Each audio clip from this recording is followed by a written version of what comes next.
Okay, now let's look at the schematic diagram of the pack tower. So for the schematic diagram for the pack tower, we need to have 4 streams. We have 2 inlets, which consists of the gas inlets, and we have liquids inlets on the top of the column, right? And then we also have 2 outlets where we have a liquid outlet, which is also called extract, and gas outlet, which is raffinate. We're going to label our gas inlet as V2 and the gas outlet as V1. So we have V2 as a feed gas and V1 as your raffinate gas. And then we're going to label L1 as the extract stream, which is liquid outlet, and L0 as a liquid inlet. So this is for L0, we're going to have solvent, and here L1 we have extract. Alright, so this is how it looks like if you were to have a pack tower. So inside the tower, you're going to have packing. There are many types of packing.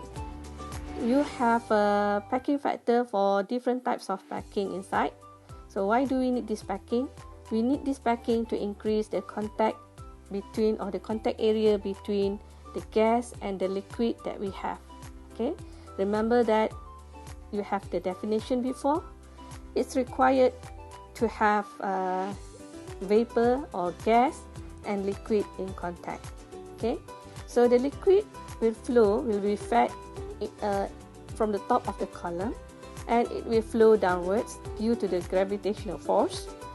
The gas is going to feed at the bottom of the column, and the gas is normally consists of solutes plus the carrier gas.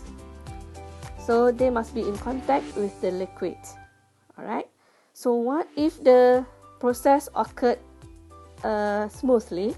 You're going to collect majority of your solutes at the liquid outlet. So this is called extract outlet.